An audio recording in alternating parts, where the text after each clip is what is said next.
Sorry about that. You hear about, let me start over again. I didn't realize that my mic wasn't on. So again, welcome to the Sunday Shift with Nurse Cheung. I hope that you all are having a wonderful Sunday. We get together every Sunday to just have conversations, fully transparent conversations about what is happening in the healthcare field. I get a lot of questions about, what it's like to be in nursing school, how to prepare for it. Different conversations about, what's happening in the news when it comes to healthcare, things like that.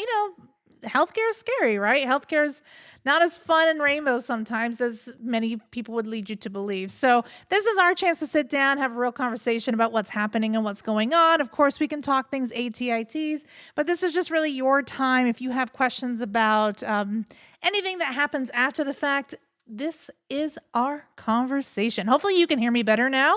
I did have the mic off for some reason, but it should sound okay. Give me a thumbs up in the chat if you can hear me. That way I know.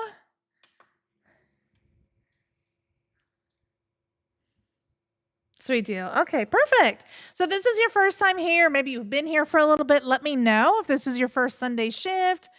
Where you're from, where you're tuning in from. It kind of gives me like an idea of where you all are at, what's going on in your areas, things like that. So where are y'all from? Me?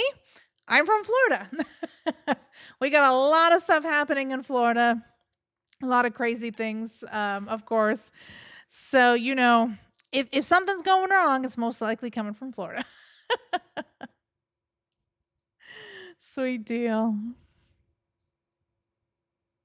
P the Ghost says, I just want to let you know I passed my T's. Huge congratulations, P Goat. I'm so incredibly proud of you.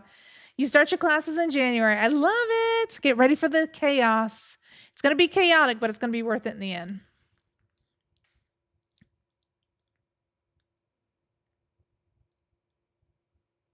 So Joy, I'm going to type in a link for you just to make sure that you are part of the tier 2 family over on the YT, just to make sure, because sometimes like you will think that you signed up for tier 2, but you actually signed up for tier 1. So that way, if you, for some reason you didn't sign up for the right one, you can make the adjustment. I have a fan on because it's very hot in Florida. Very hot.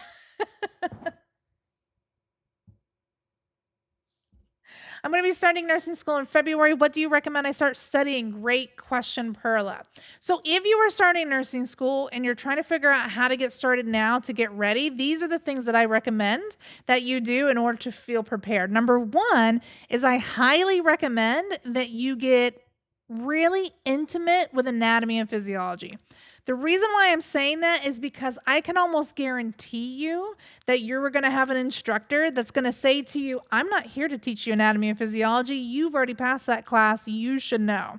So I always recommend, because I wish that I had done this when I went through nursing school, is really before you even get into your classes, get very intimate. And I'm talking about knowing what the function of each body system is, what happens if the body system isn't working correctly, how body systems are connected to each other, how they communicate, how they maintain homeostasis, really getting into the nitty-gritty behind what is happening with your body. The other thing that I recommend too is really getting used to dosage calculations, because 9 times out of 10, you will have to pass a dosage calculation class your first semester. And what I will say is that and this isn't all schools, but a majority of schools, if you do not get 100% on that dosage calculation exam, you immediately either get pushed back and you have to repeat the class, or they remove you from the program. I'll tell you, it happened both ways. When I was going through nursing school, I had some that were released from the program and some that were pushed back, depending on what their grade is. So the quicker you can learn dosage calculation now, the better off you'll be later. The other thing I will say too is learn medical terminology. Medical terminology is going to be huge when it comes to nursing school. If you're having difficulty understanding what a disease process is, if you can break down the disease process into smaller bite-sized pieces, it's going to help you out tremendously. Say, for example, if you have somebody who has um, uh, hypertension, right? Hyper meaning high, tension meaning tension in the blood vessels, right? So they have high tension in the blood vessels. Stuff like that is going to help you tremendously. That's my biggest recommendations. No, I'm surprised. Somebody said Portland. Apparently, we're the worst place in America right now, according to some people. No, gosh, I hope not. Hi, Tania. Hi, Rhonda.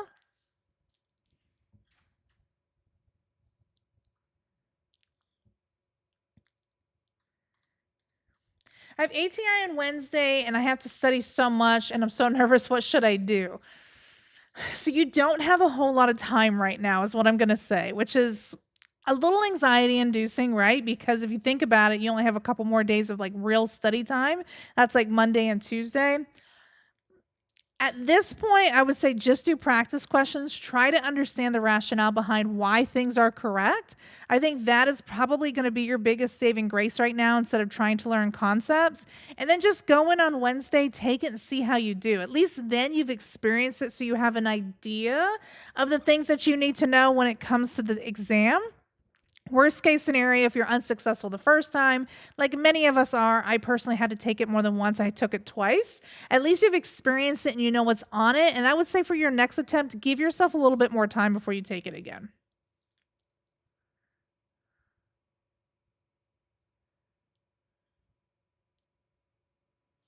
It is raining in Florida. Florida is basically a swamp right now.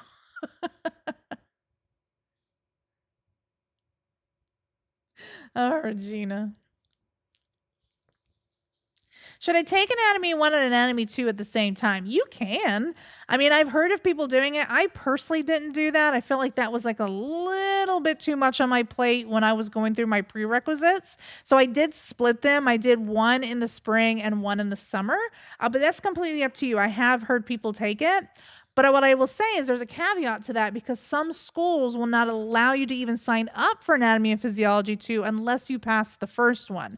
So it depends on what your school allows you to do and what your school doesn't allow you to do. Typically, I would think Anatomy and Physiology 2 would require you to pass the first semester of A&P 1 before you can move on. But again, that's up to schools and things like that.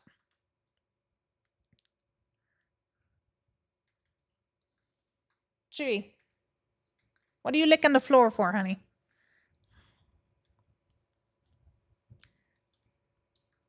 Kay Marie, you beauty queen, you helped me pass my T's. You are absolutely welcome. Huge congratulations to you. And applications are submitted. I love it. I can't wait to hear how you got in.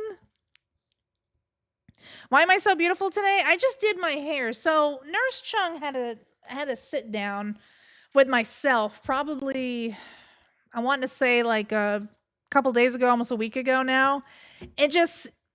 I realized that sometimes, especially being nurses and being in healthcare, we spend a lot of time taking care of others and putting other people's needs before our own. And I sat down because I was feeling kind of crappy and I was like, I have not hair dried my hair in a long time. So I've reached a point in my life at this point right now where I'm going to start to make myself a priority. So I decided to do one simple thing that makes me feel good, and I blow dried my hair today. Sometimes you'll reach a point in your career where you'll sit back and you'll be like, wow, what have I been doing this whole time? That'll be the point where you're like, now I need to start taking better care of myself. What shifts do I work? So I work kind of like a hybrid type of thing. So I do some in office, I do some like hospital orientation education things, and then I do some stuff from home. So it's kind of like a variation of just kind of a hybrid, but it's usually Monday through Friday. This live today is just us sitting down and talking about healthcare and what's going on.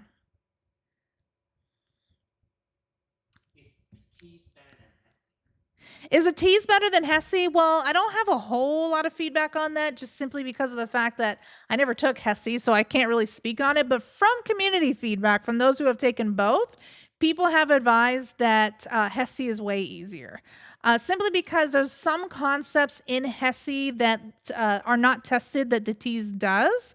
And the tease is more academic focused, whereas the Hesse is more looking at how you are going to study and what your personality is and are you going to be able to make it through the program. So it's a little bit different. But based on community feedback, Hesse seems to be number one. Aw, thank you, Noi.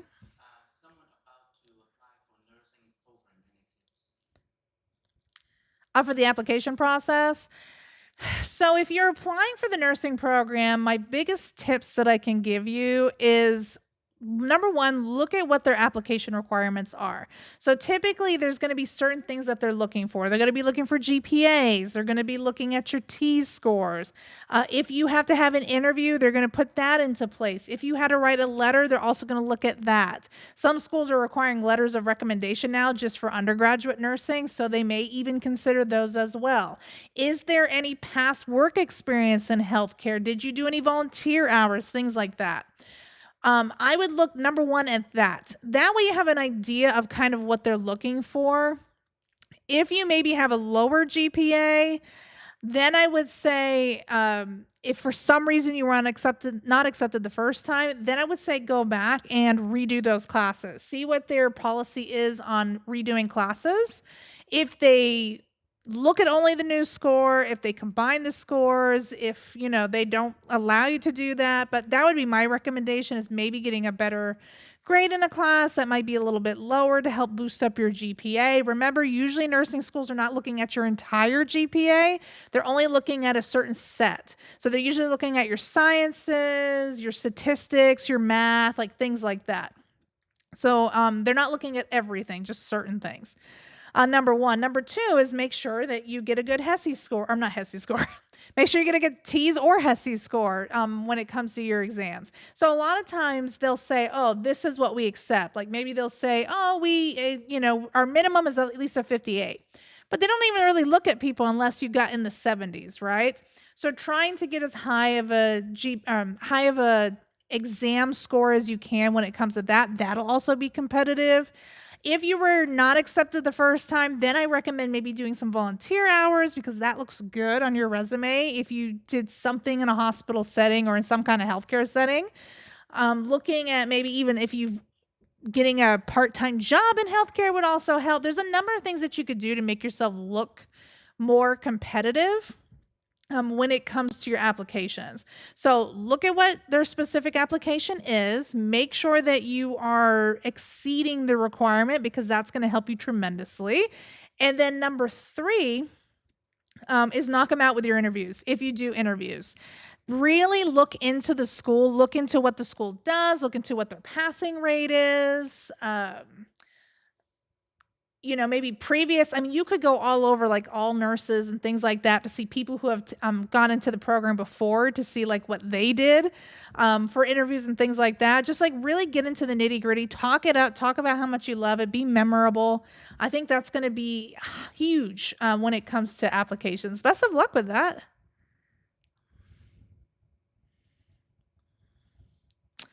Aw, thank you, Rhonda.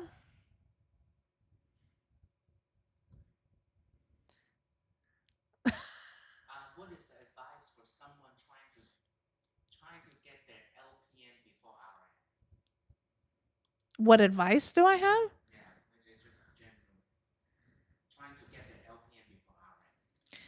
I don't think there's anything wrong with it. I don't know if I have any advice in regards to that. Like, you can absolutely get your LPN before you become a registered nurse. There's a lot of people that do it. There's a lot of people that get LPN and never go back to be a registered nurse, and that's okay too. It's really what you want to do in your career path is completely up to you. I would say that if you get your LPN and then decide to go back to school for your RN, number one is you may have to take the T's or Hesse again, depending on what your school requires. So be cognizant of that, be prepared for that if that does come down the pipeline. And there's a bunch of like accelerated RN, LPN to RN bridge programs that you can do. That would be my biggest recommendation to you. Get some experience and then go back to RN. Now, what I will say is that if you are planning to do LPN, not work, and then go do RN, just get your RN. Don't even like waste that in between, because I have seen some people where they're like, yeah, I did so many months of this LPN program and then immediately went to my RN program. I was like, what was the point? I mean, if you were going to work as an LPN, then that would make sense, get some experience and then go back later. But if you're just going to do that back to back, I say just do the RN, get it over with.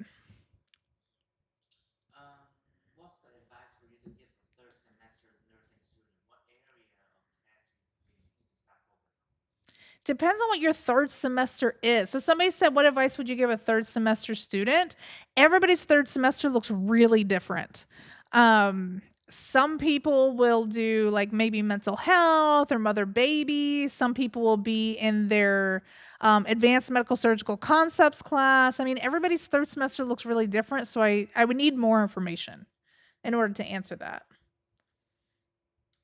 Yeah, Nikki says I went straight to RN. Yeah, if like your plan is like, you know what, I'm gonna do LPN and then immediately go to RN, just do your RN, just get it over with. That way you don't have to take the T's more than once. We don't want to do that. Marianne, I got accepted into my nursing program. Congrats! You made it. It's over. I'm so proud of you.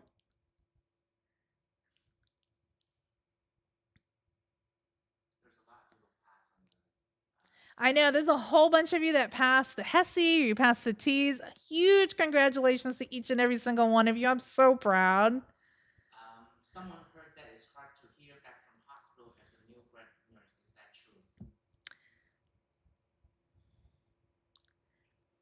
I think it would depend. So the question was, is they're having a difficult time hearing back from the hospital, or they've heard other people that have had difficult times and they're wondering if it's true? As a new grad, I think it depends on where you live. I could tell you that in Florida, there ain't no issues with you hearing back from hospitals. I mean, they will let you know whether you were accepted or you weren't. I think that some hospitals tend to look for this one position for a really, really long time. It takes like forever. I mean, I know I interviewed for positions when I was a new grad, and it took them 2 months to get back to me because they were looking for the right candidate. And then all of a sudden, 2 months later, they found me. I think what happens sometimes in those situations, if I'm being completely transparent, is that they didn't initially want you for the position. And then 2 months go by, they haven't had any new applicants or anybody that they like. So they would go back to old applications where they wrote down notes about this person being a potential hire. And then they reach out to you then. I think that's what happens a lot in healthcare and in interviews, is that if you don't hear anything, usually within a week, most likely you were overlooked for the position, so you would need to start looking for other ones. I don't give any company more than a week. The other thing that I do whenever I do interviews, after the interview is over, is I email them immediately. And I'm like, thank you so much for the interview. I appreciate you taking the time out of your day to interview me for this position. If there's any additional information that you need from me, please let me know. And then, is there a turnaround time of when you're expecting to make a decision on this position? And then if you don't hear back in that email, they most likely, that wasn't the unit for you. Maybe they didn't feel like you were a good fit. Or who knows, they're busy. But usually I give them a week. 1 week, if I don't hear back from you, and I will call, to be fully transparent with you, I will give them a call and say, hey, what's going on? Is this still a position that you're looking to hire? You know, anything like that. If I don't hear anything, then I move on. Because at the end of the day, you know your worth, and sometimes other people aren't going to see it, but that's their problem, not yours.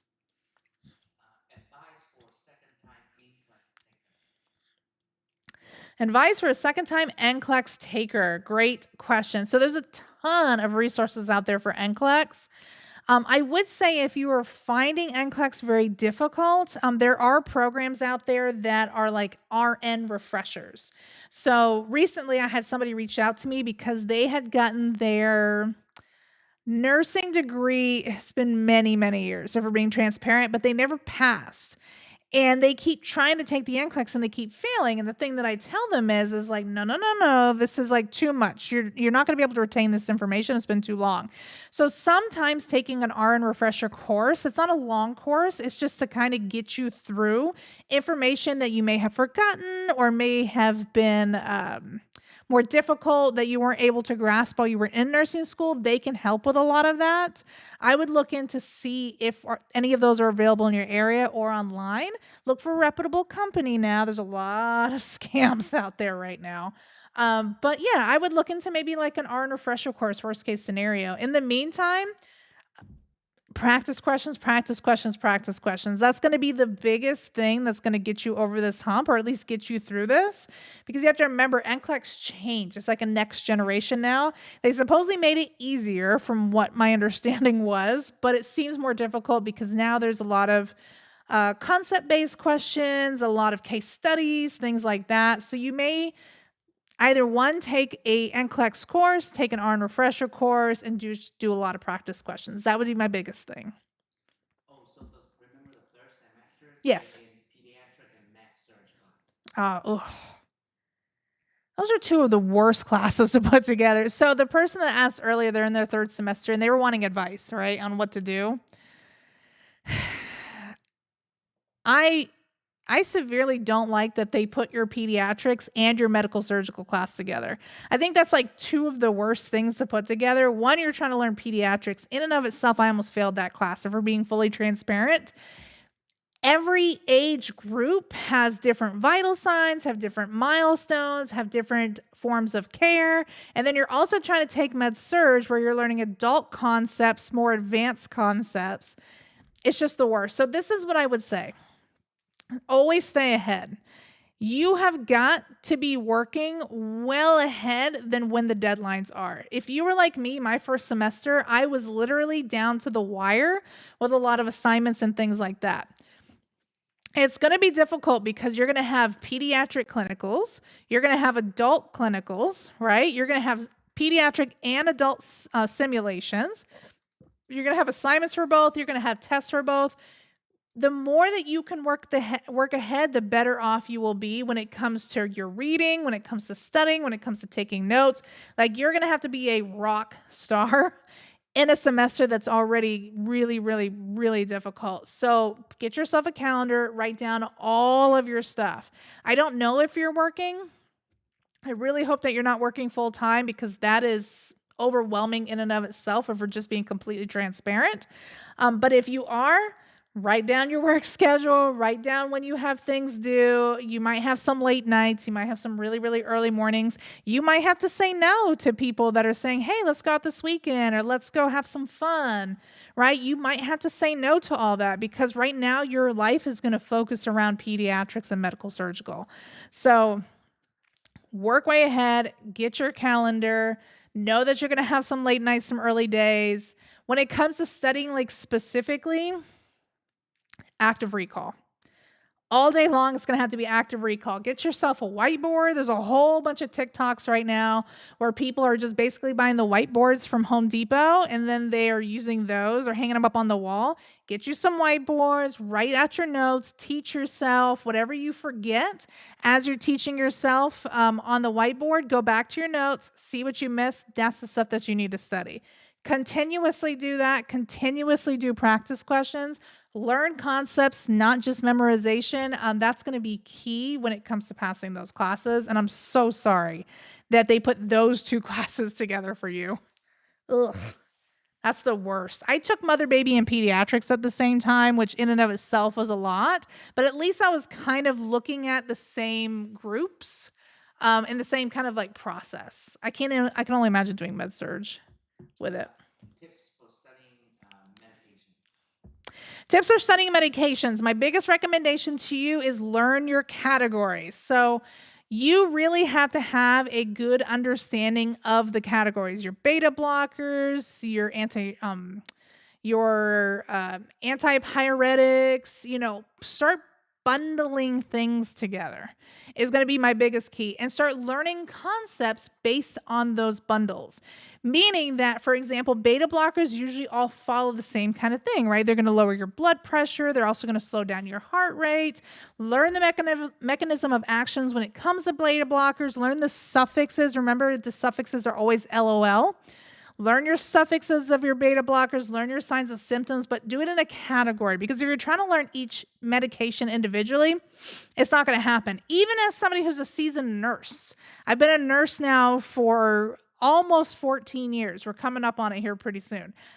I don't even remember what all these medications are. There's a lot of times I have to look things up, and that's okay. That's part of healthcare. You're not expected to know everything, right? You're going to know some things, but if you can remember categories, that's going to help you tremendously when it comes to your test. Okay. So, someone said, "Hey, nurse, everyone discouraging me from going into nursing. How to overcome the negative talk?" That's a great question. So somebody said, everyone keeps discouraging me from going into nursing. How do I overcome negative talk? What I will tell you is that the sooner you can build resilience now, the better off you are going to be later on down the road, because the negative talk doesn't stop now with people discouraging you to become a nurse. It continues even when you are a nurse. You are going to have people that are not going to believe in you. You're going to have people that are going to look down on you. Just to give you like a little background of my story, I got into nursing school my first time around. Fantastic. I had an advisor specifically that sat me down during my pediatric course because I wasn't doing well in it. And they were basically like, listen, you're not going to make it. There's no point in even trying. You might as well just quit at this point, and come back the next semester. And I said, well, I feel like if I put in a little bit more time, like I get where I'm having difficulty now. If I put in a little bit more time, I think I'm going to be okay. They're like, you know what? I don't think that it's your work right now is good enough for this semester. I think that you really need to sit down and just sit this one out and wait until next year when we do pediatrics again. She basically told me to my face that I wasn't good enough. And I've had many people do that. I've had a nurse manager tell me that I wasn't good enough. I've had nursing educators that told me that I've sucked. I've had coworkers that basically ostracized me when I worked in the ER because I wasn't part of their clique. It's going to happen to you, and I think that my biggest advice to you at this point is know your worth, right? Because at the end of the day, if you truly want this, if you truly want to be a nurse, you have to know that it's going to be difficult, that there's going to be a lot of people that don't believe in you. You're going to have a lot of patients specifically that are going to call you names or be very nasty to you. And the quicker that you develop that thick skin and you know your why behind why you want to do this, and that why pushes you forward, everybody else's opinions don't matter. I think there's a quote, and I can't remember it off the top of my head at this particular moment, but words are only hurtful if you give value to them. So words are only hurtful when you place value on other people's words. At the end of the day, I can't tell you how many times people are in my DMs or they're in my chat saying, Nurse Cheung sucks. Nurse Cheung sucks. Nurse Cheung is the worst nurse. But I don't give those people attention, and I don't give them value to their words, because I know that I'm good enough. And I know that I'm going to be amazing. And I know what I do is helping thousands and thousands and thousands of people out there, right? I don't need their validation to know that I'm going to do great things. So it only hurts when you give those words value. If you don't give those words value, you're going to live your best life. It's a very hard lesson to learn at the end of the day, because you are going to have people that are constantly going to doubt you. Even when you get on a unit, you're going to have nurse managers that are probably going to be like, I'm not sure if you're going to be able to cut it. don't give their words value. You know your worth and you've got to stand in your truth. I think that's the biggest thing that I'm going to say. Don't let other people discourage you or put you down because usually that's a problem with them, not with you. They're the issue.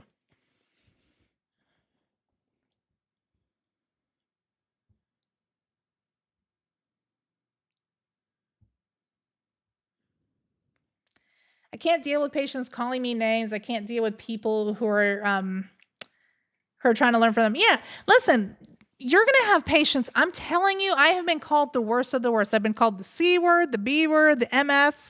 I've literally been called everything. Everything in the book by patients, by coworkers sometimes. I had a coworker to tell me stop being a C word. I mean, I've had all kinds of things that have happened. And unfortunately, it's helped me develop thick skin because I know at the end of the day that what I'm doing is right and I don't need their words to validate who I am or what I do. So, and here's the deal about patience that I'll tell you is when you have a patient that's being a complete butthead, it's usually because it's them, not you. Think about it. If I had to go into the hospital right now and be uncomfortable and be in a gown where my butt or my vagina is hanging out, and I've got people watching me pee or poop, and I don't really have any privacy, and I've got somebody coming in and tell me when I'm gonna do something, when I'm not gonna do something. A lot of times that's a little, demoralizing for some people. So they start to act out a little bit. So you have to kind of learn how to deal with patients in a way that doesn't make them feel like they're losing their autonomy and that they get a choice in what it is that they do and what they want. I think that's going to be the biggest thing when it comes to patients, unfortunately. Someone is taking ANP1 and planning to apply for LPN next fall. Any tips on study? ANP1, my biggest tips when it comes to studying that I will tell you is you have got to know concepts. I think that's pretty much, I'm going to say it until I'm blue in the face, is you have got to know your concepts. You've got to know the whys. So what nursing school does and what any prereq does is they teach you, you don't question why. You never want to question why. Of course you want to question why. Why is this happening? Why is this not happening? Why should I be concerned? Why shouldn't I be concerned? There's a lot of why questions that you have to ask yourself. So if you sit down and you do a practice question on AMP1 and you're like, why is this the right answer? You've already started the process. Why is this the right answer? Well, let me look it up. Let me learn the concept behind why this is happening so that I can apply it the next time I take a test or in the future if I'm doing nursing, right?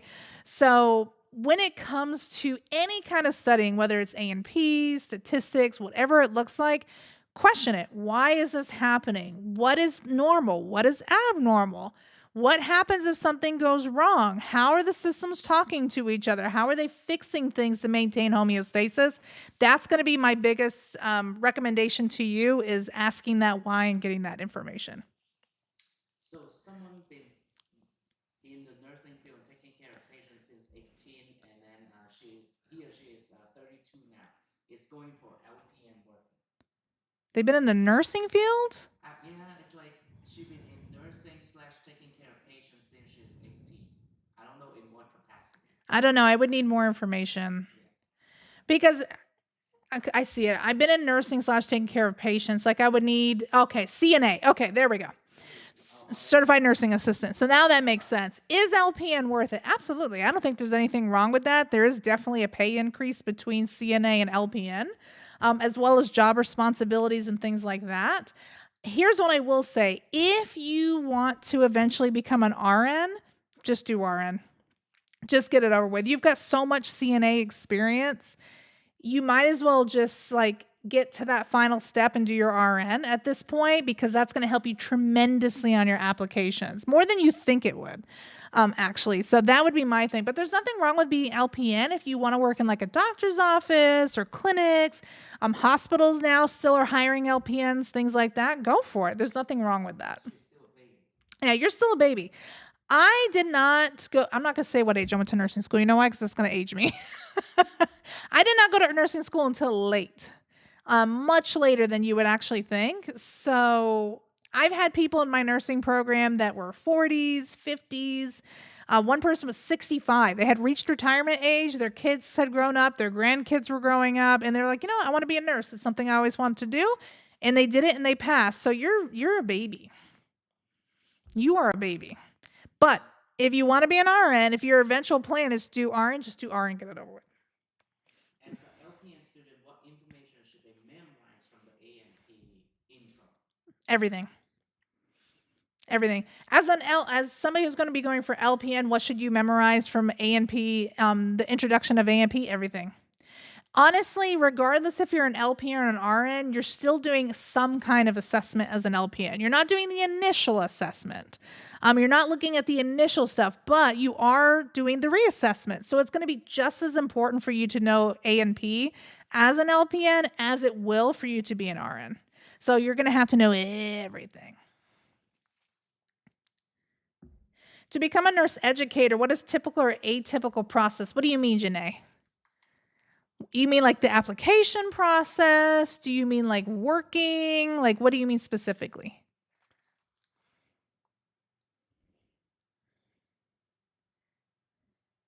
Oh, schooling. So if you want to become a nursing educator, you have to minimally at least have a bachelor's in nursing. A lot of hospitals will hire you with an associate's degree in nursing education roles. However, they'll most likely tell you that you're going to have a certain time period that you have to go back to school to get your bachelor's. They do like their nursing educators to at least hold or have a higher degree than a bachelor's degree, specifically because most of your nursing colleagues have bachelor's degrees. It's just like the thing to have. So they're going to require that. They're going to require that you've got at least some experience in the field that you're going into. So for me, example, I did both ER and ICU education as well as PCU. I worked in ER for 5 years, so that put me in a really good place. And then I did CVICU for another 5 years as well.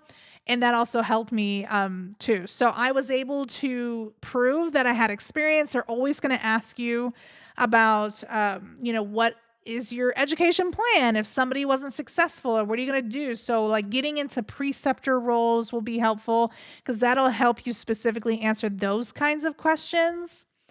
Um, yeah, the schooling itself isn't big. I did go back to school to get my master's degree in nursing education. It was just something that I personally wanted to do for myself because I said, why not?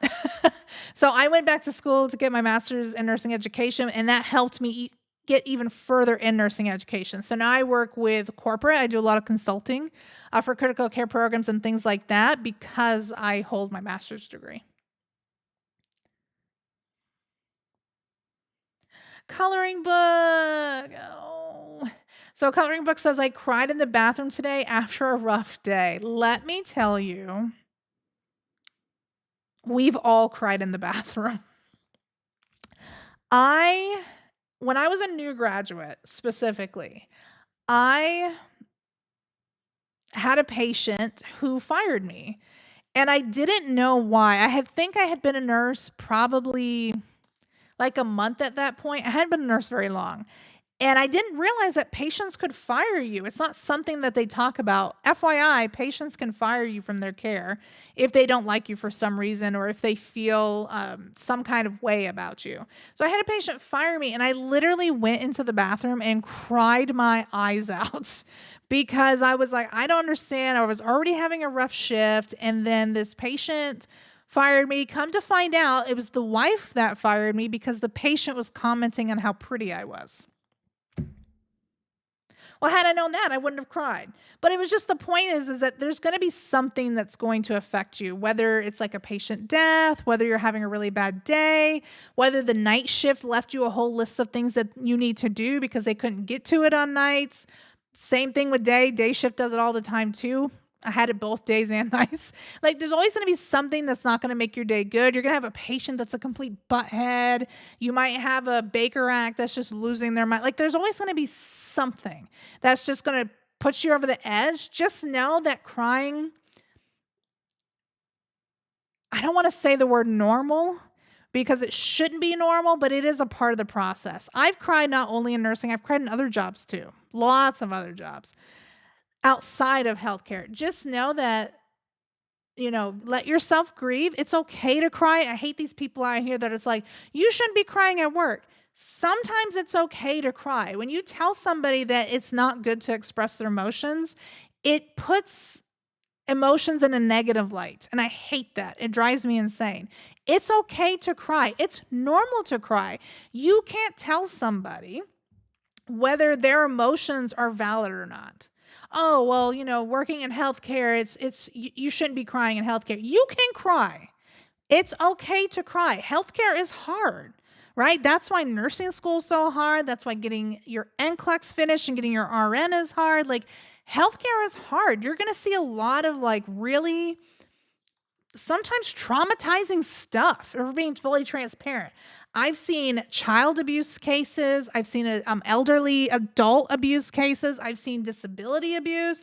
I've seen rape victims. I've seen cancer patients. I've seen people who had to say goodbye to families. I've seen COVID patients die without their families there. I've seen, just all kinds of things. You're going to tell me that it's not okay to cry? Like, I want to cry right now thinking about it. That was a really, really tough time in my life, seeing a lot of those things in the ER and the ICU, right? It's just like, it's normal. It's normal to cry. Sometimes you're going to feel so overwhelmed that the only thing that's going to help you is to release. And that release of crying actually makes you feel a little bit better. Cry it out, wipe your face, get back to work, and just feel what you feel. It's okay. It's okay to cry at work. It's okay. Don't let it become who you are. Don't let it define you. If you're crying every single day at work, you might want to consider a different thing. You might want to move into maybe a different specialty or something like that. But just know that it's normal. We've all done it. We've all cried in a bathroom. Wish somebody would tell me not to cry.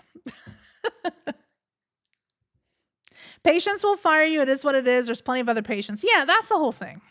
I think the more irritating part about patients firing you is the fact that now you have to start over with a brand new patient and you've got to learn everything that's going on with them and what they're on and like all the titration and the doctors and what they want.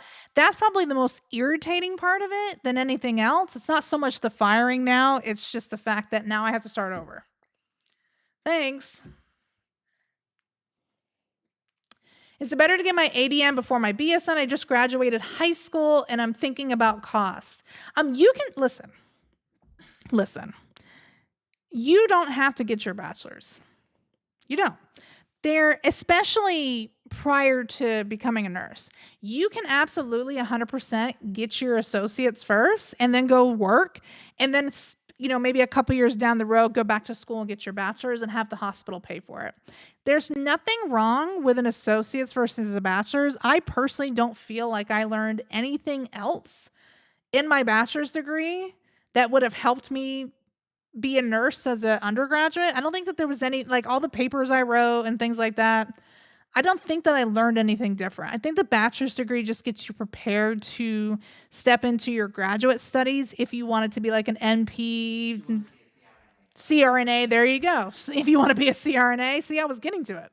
If you want to be a CRNA, that's all your bachelor's does. But it's not a requirement now. I would say get your associates. You're going to take the exact same NCLEX as somebody who has their bachelor's, and you can go back to school later and do your BSN. Nothing wrong with that. How long it takes for someone to have an associate to get their RN complete? How long does it take for somebody who has their associates to what?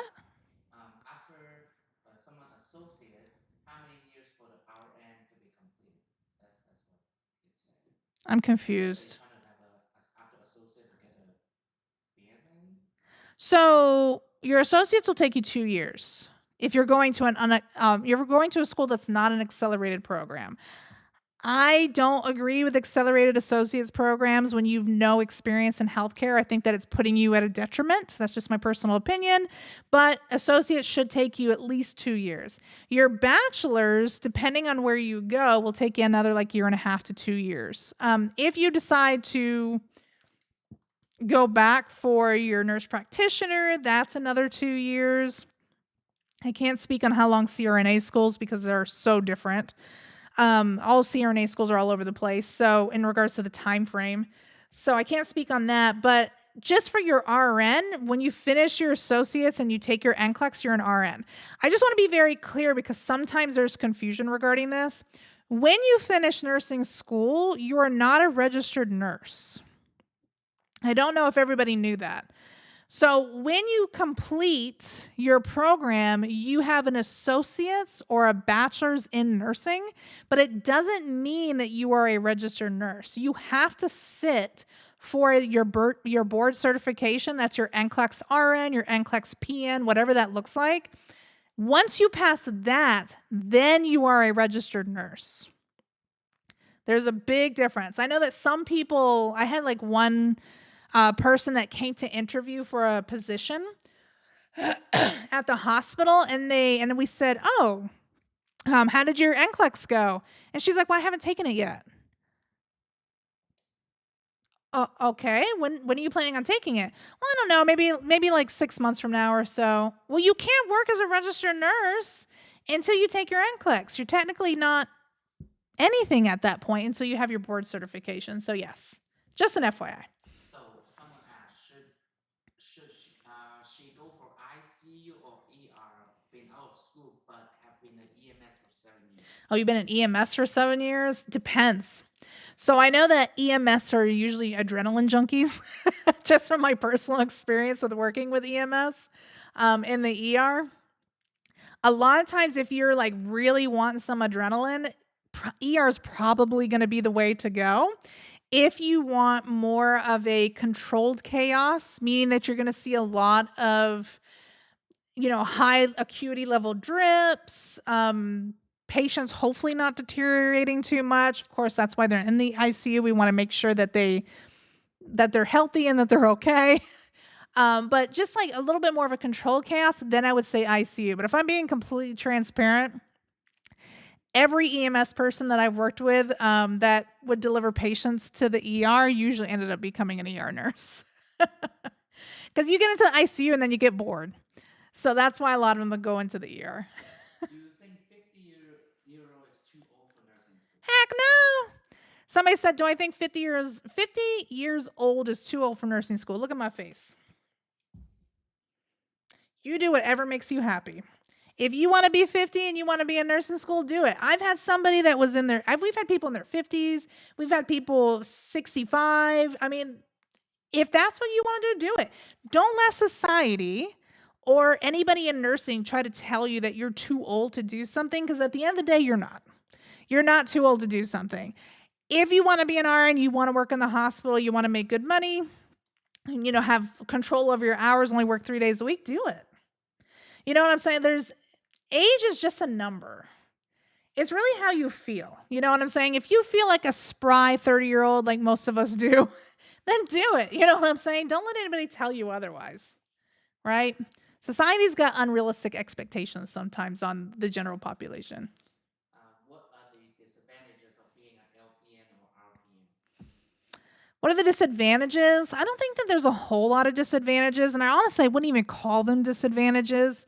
It's just that you have to recognize that your scope of practice is going to look very different. So, as a registered nurse, you've got a lot more responsibilities because your scope of practice is very, very different. LPNs typically can't push medications. And again, I'm speaking from Florida. I know that every state is different, but usually in Florida, LPNs can't push medications. They can't do initial assessments. They're not supposed to be titrating IVs, things like that. Like a lot of the really high acuity nursing level things, LPNs haven't been trained for those things. So there's not really a disadvantage. It's just that if you're okay with not being able to do those things based on your scope of practice, then go for it. Okay, this might be crazy. Can you quickly explain EKG in a nutshell? No, There's no nutshell. no. There's no way to explain EKG very quickly. EKG is very complicated. Um, and requires you to be very thorough. I think I had somebody reach out to me, oh gosh, it's been a while, and they were basically like, "How can I learn EKG in an hour?" You can't. You can't learn EKG quickly. I personally worked in ER where we dealt with EKG all the time. And I personally worked in CVICU, which is just basically an EKG unit, right? It's cardiovascular ICU. And even now, there's parts of EKG, especially the more advanced parts, that I don't know, right? There's just things that you either don't see all the time that are going to pop up every once in a while, or that you just haven't really encountered yet and don't even have any clue about it, right? It's just like it wasn't even in your repertoire of learning. Like anything in healthcare, it's going to require time for you to learn concepts, especially when it comes to ECG. And it's even better if you have the ability to work in a unit that uses it consistently, because then you're going to really learn it very quickly. But is there a way to break it down into a nutshell? No. I could tell you what it is, but there's no way that I could like teach you what it is in like a short paragraph. It's way too much.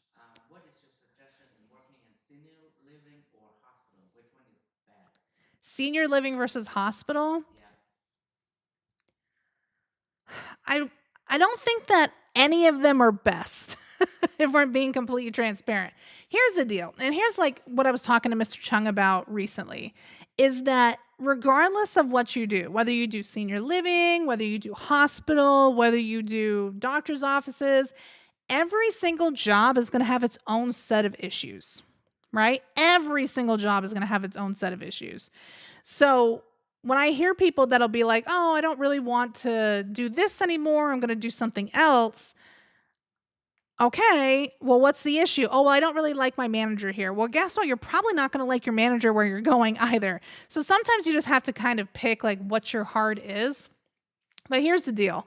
There is a big difference between senior living and hospital. Depending on the kind of senior living you're going to do, whether it's an assisted living facility or a skilled nursing facility, that's also going to be very different too.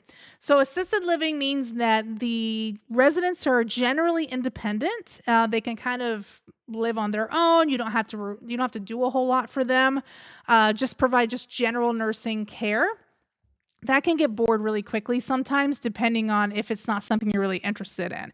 Skilled nursing facility has its own challenges because you could have a very large patient load that you see every single day that's going to require medications. Some of them are going to be total cares, meaning that you're going to have to change them and change their sheets and make sure they're okay. And they're going to be on a bunch of different machines like feeding pumps. Some of them might, depending on the kind of skilled nursing facility you're in, they may be on ventilators, they may be on like certain things, but generally you're going to have a very large patient load. And there's going to be expectations of you, usually from management. Sometimes management's great, sometimes management's not great, and they're going to have unrealistic expectations of you. Sometimes you could walk into work and then be in a 20-to-1 patient load, which isn't great. Now, with a hospital setting, you're going to have the same issues like you have with senior care. It's just that you're going to have probably more resources than you would have in senior care, meaning that you're going to have pharmacy that you're going to easily be able to get a hold of, nutrition, EVS. You're going to have hopefully CNAs or some kind of assistive personnel to help you. You're going to have doctors, usually depending on what kind of unit you're in, but you're going to have doctors that you're going to be able to get a hold of pretty easily. They may even be in the hospital to come see the patient. But you could also have ridiculous patient loads. You could be in the med surge and be in some ridiculous like 6 to 8 to 1 patient ratio. You could be dealing with that. You could be dealing with family members coming in constantly trying to figure out what's going on with their loved one as you're trying to medicate somebody else, and you're trying to speak to pharmacy and you're trying to follow up with a doctor. You're going to have a lot of things that are going to be happening at the same time. So you have to be really good with time management. So they all come with their challenges. You just have to pick what challenge you're willing to do. I will tell you, generally, hospital nurses get paid better than senior care. So if that's something that you are interested in, if you're really like trying to figure out like where the best money is for the uncomfort, being uncomfortable, then personally I would say hospital.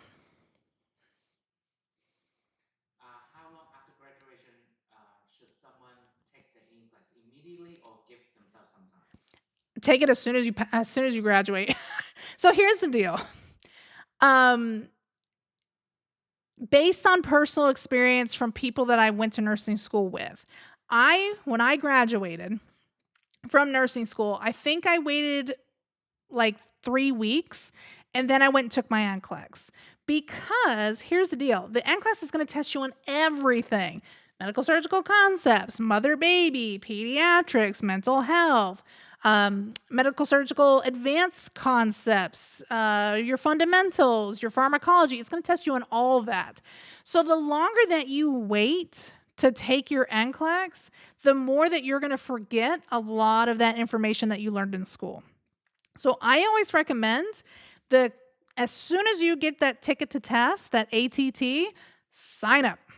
Sign up, go take your NCLEX. You know more than you know. In that meantime, study for the NCLEX, absolutely, but then go take it, because I can tell you that we had people that took it immediately that were successful, and then we had a lot of people that waited like 6 months, and it took them a really, really long time to pass. So the quicker you take it, the better off you'll be.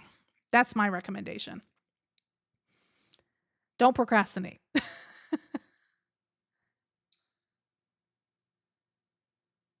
Should someone concerned if the nursing school they're going for NCLEX passing rate fail over the years? Give me one second. I want to answer this first. Okay. I saw an LPN giving a patient a cup of pills to take 2 nights ago. In the computer, she's listed as an LPN. I want to be very clear. LPNs can give medication. I never said LPNs couldn't give medication. I said they couldn't give IV push medication and they couldn't titrate drips. There's a big difference between that and pills. So, can they give oral medications? Absolutely. They can give oral medications all day long. But there's certain high risk medications like IV push medications and titrations that they can't do. Just want to be very clear. LPNs still have a lot of responsibilities. There's just certain things that they can't, but oral medications, no issues. What was the question? I'm sorry. Say it again. I forgot. Oh, Give me a second.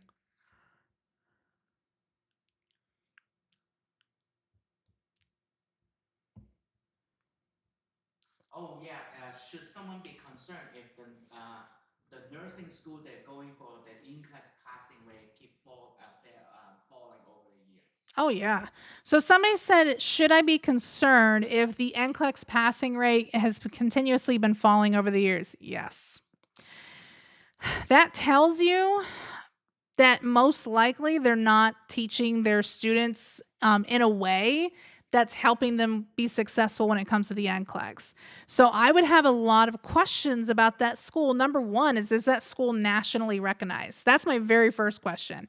If you are attending a school that's not accredited through the ACEN or the CCNE, most likely, you're looking at a state or regionally accredited colleges, and those colleges tend to have lower passing rates than national accreditations, because nationally accredited schools have to meet certain guidelines, certain requirements in order to stay accredited with national standards. So, that's number 1. Number 2 is if you're seeing that over the years that they're having lower and lower passing percentages when it comes to their NCLEX, that means that there's a couple things that could be happening. Number 1, they're not teaching the students in a way that is helping them with success when it comes to the NCLEX.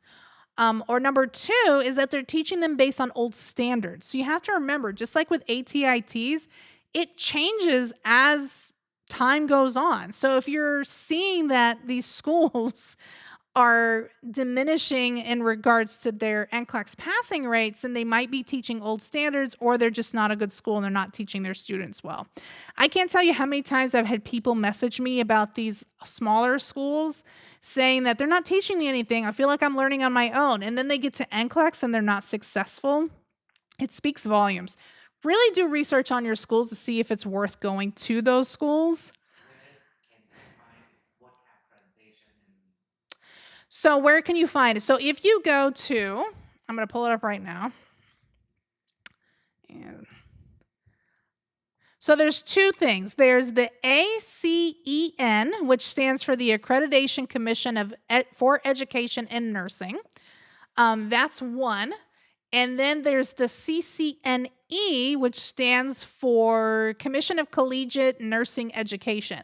Those are both nursing national standard certifications that schools can apply to in order to be nationally recognized. So if you go to either one of those websites and you just do like find accredited programs, I'm going to look up my school.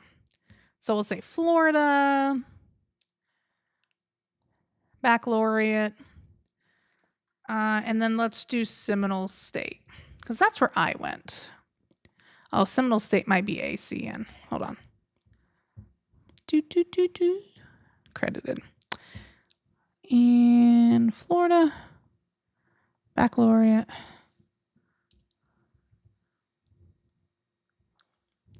There we go. Seminole State College of Florida, which is where I went, is ACEN. So they have accreditation. When you pull them up, it's going to give you like who their nursing administration is, where they're located. It's going to give you when they were accredited. So for them, their initial accreditation was on April 13th of 2018. So that's when they were initially accredited. The date of their last visit, meaning that just like ACA and JACO shows up at your hospital to see if they're meeting safety standards, same thing with these. They show up at the school to see if they're also meeting standards. So the last time they had a visit was October of last year. So they, at that visit, met standards. So they don't have another visit until fall of 2032. So that basically means from now until the fall of 2032, this school is going to be okay as long as nothing major happens, right, to the school. But that means that they're going to maintain their certification. Now, if you pull somebody up and it says, oh, their next visit is January 2026, you have to hope that they meet standards. Right? You have to hope and pray and cross your fingers that they meet standards. So both of them have that, where they have visits where they'll come and they'll do an evaluation on site. Same thing with CCNE. So like Advent Health University, big college owned by Advent. They have been accredited since 2017. Their most recent accreditation date was 2022. And then it even tells your accreditation term means it lasts until December 31st of 2032. So they're accredited for the next 10 years. So they're going to be accredited when you're going there. So just do your research on either one of these, see if they're nationally accredited and if they meet the standards. There's certain things that they have to do in order to have this national accreditation. That would be my recommendation when it comes to schools, but I wouldn't go to a school that's showing passing rates that are slowly declining. Go ahead. I think that would be the last question. It's a two-part. Is there a limit of time of numbers we can take the NCLEX? And what's the biggest tip when answering NCLEX style question? Like they're very confusing for a lot of people. So the number one question is there a limited number of times that you can take the NCLEX? What I will tell you is there's not really a limited amount of times that you can take the exam. However, there is a certain amount of times that you can take it without being successful before they do remediation, meaning that they most likely will be like, all right, you've taken it so many times. Obviously, you're having some difficulty. You are going to have to do an RN refresher course and prove that you took the course before you come back to retake the test. So that happens quite a bit, depending on your state and depending on what their board of nursing rules are. And then how to answer the questions, is that what it was? How to answer the NCLEX style question? They're kind of confusing. What's the tips? So there's not really like big tips when it comes to NCLEX. I think the biggest thing is practice makes perfect when it comes to answering those types of questions.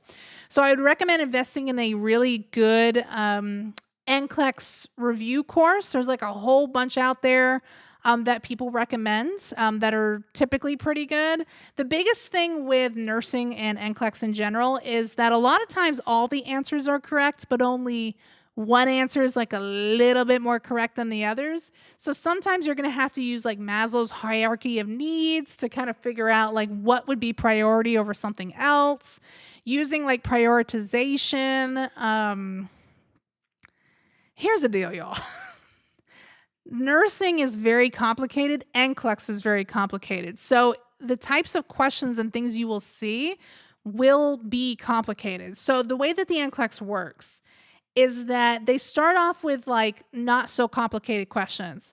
What does heart rate mean? Oh, it's this. Oh, great, you got it right. So then what they do is as you go on in your test, the questions become more and more difficult. If you're consistently answering those questions correctly, then eventually the system will go, okay, you're good here. We don't need to ask you any more questions. We're going to move on to the next topic. And then you'll find that you'll start to get like pediatric random questions, right? And then they'll start, low and then kind of work their way up because they're basically testing you on like gauging you on where you're at in your knowledge. Do you know the baseline? Do you know the difficult stuff? If you don't know the baseline, they're not going to give you the more difficult stuff. So that's kind of how the NCLEX work. It's almost like a dynamic testing type of thing where it's going to get progressively harder as you take the test. Really, it's just that you are going to have to know like your prioritization, your Maslow's hierarchy of needs, knowing that, your CAB, your circulation, airway, breathing is always going to be top priority in a lot of situations, not all, but in a lot. And it's really hard to give like tips on how to pass the NCLEX because it's just so overly complicated. ATITs, I can give you tips all day long because it's not dynamic testing. It's concept-based testing. You have to use critical thinking, but it doesn't require you to have like dynamic, progressively harder testing is what it is. So it's very different, the NCLEX is. And you have to learn and test on everything you learn for 2 years in nursing school. General course is already difficult enough when it comes to ATITs. Think of how difficult it is when you're doing nursing school. You're having to do pharmacology, fundamentals, concepts of med surg, mother baby, pediatrics, mental health. All of that is tested. All of that 2 years is tested in that one test. And that's why it's so important when I talk to people that are taking their NCLEX, I tell them, you have got to be doing practice questions in everything. If you've already taken pediatrics, continue doing pediatric practice questions, continue doing those ATI predictors because you have to pass those things in order to be able to even take your NCLEX in the first place. Just continuously do them as you move throughout your courses. That'll help you tremendously. But if you're already at the end, then I would say invest in a really, really good NCLEX course that'll help you kind of break down concepts in each individual section. Yeah, that's why Lisa says study English while going to school nonstop. Yeah, and I completely agree with Lisa. So Lisa says study NCLEX while going through school nonstop. I personally, when I was in nursing school, I bought a NCLEX book. It was by Saunders. I'm sure they still make it, but it had all the different classes. Rather, didn't matter which one you were taking, fundamentals, med surg, whatever it was. It had all the different classes, and I just consistently did practice questions, practice questions, practice questions constantly throughout my entire school time because I knew that I was going to be on a struggle bus by the time that I got to the end of my nursing program because it was just so much information that I need to learn. And they require you, if you're a school that takes ATITs, they require you to pass an ATI predictor. I can tell you that in my graduating class, there were some people who did not pass the ATI predictor and they had to repeat. They had to repeat their practicum and take it again. Don't be those people. Nursing school is hard enough. You don't have to add another semester and repeat a class. Can you talk about the book, the Sanders? Yeah, it's Saunders. So let me see if they still make it. I think they still do. I'm sure they do. Look at them. And it's by Vilsier, which is who writes a lot of your textbooks, if we're being honest. Yeah, so it's Saunders Comprehensive Review for the NCLEX RN examination. That's personally what I used when I was going through nursing school. Of course, there's a bunch of programs out there that have like an obscene amount of digital type of practice questions. You can do that too. with me, I mean, I didn't have that back then. That didn't exist when I finished nursing school and was going through nursing school. So I had to have a book. But you do have things, but I recommended them because that's who I use and that's personally what helped me when it came to my NCLEX. But yeah, it's Saunders. Saunders is the name of the book. Something else too I want to bring up really quick for you all because this is becoming more and more relevant right now in regards to ATITs. It's come to my attention. Um, for ATITs or NCLEX, it's honestly been happening for both, that there has been, and not just NCLEX, I'm sorry, like nursing school exams you take from home for some of you, there's been this increase of people using cheating sites. I'm only bringing it up because it's literally something that just popped up. There's been this increase of people using cheating sites. Don't ask me the name of the cheating sites. I'm never going to tell you. But there has been these scams out there where these people will be like, hey, I'll take your ATITs or your nursing school exams for you if you pay this flat rate fee. So some people were using these services to pass their ATITs, to pass their nursing school exams. And then what ended up happening is that the people that were doing this would start to request more money from you as you move through your programs. And what they would say is that if you don't pay me this, I'm going to reach out to your school and I'm going to tell your school that I've been taking your tests for you. Or that, hey, I know what school you went to because you have to put it in when you take your ATITs. I'm going to reach out to your school and let your school know that I took your tests for you. So there's a big, big scam happening right now. First of all, never cheat. That's going to be my biggest thing to tell you is please don't cheat when it comes to your exams. It's only going to be more difficult later on down the road for you, especially like when you're taking your NCLEX and things like that, and you're trying to become a nurse. It's going to be very, very difficult for you. But just know that, yeah, there's these scam sites out there right now that are taking exams, taking tests for you to help. There was one particular girl that had reached out to me not too long ago. She was just dominating nursing school, and what ended up happening is that she was having somebody else take her exams for her in nursing school. Nobody knew about it. The company reached out to her and said, hey, you have to now start paying me $200 every single time you have a test. And if you don't pay me $200 every time you have a test, I'm going to reach out to your school. Well, she ignored it and thought it wasn't a big deal. She was like, I'll just start taking my test by myself now. Well, they reached out to her school and then provided all of the evidence that they had been taking her tests for her, and she was subsequently released from the program. So just be very careful. I know that none of you in here will ever cheat because you are my rock stars. But just know that this is what's happening right now. A lot of scam companies are trying to take you for everything that you're worth, unfortunately, and it is what it is. So just don't use any kind of software that's going to help you with answering questions. Don't use any kind of services that are going to take tests for you. It's all considered cheating, and a lot of schools are now cracking down on this because of their anti-cheating policies and things like that. So just be cognizant of it.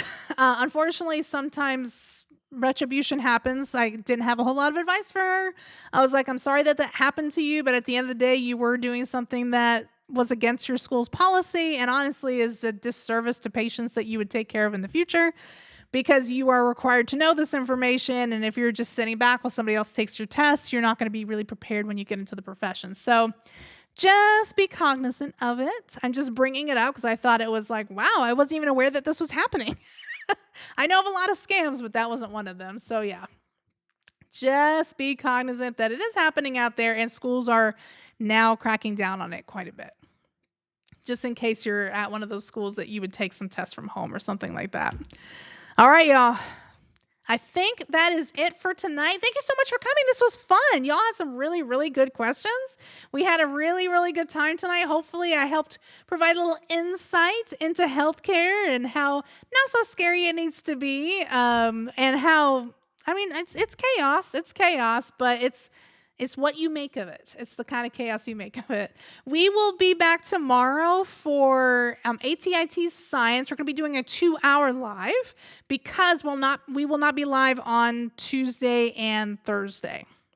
We'll and the following Monday. We most likely will not be live on Sunday either because I'll be in the process of driving back home from Alabama. So most likely we won't be back after Monday until Tuesday of next week with reading in English. So just be cognizant of that, just in case you're like, where are you? You're not live. That's why. Make sure you follow me on Instagram as well as TikTok. I'm sure I'm going to be posting a lot of videos about the 500 cats I'll be taking care of if you're interested in that. But I hope that you all have a wonderful evening. Thank you so much for coming and being part of the community. I can't wait to do this with you again. Happy studying, and I'm going to catch you in the next live.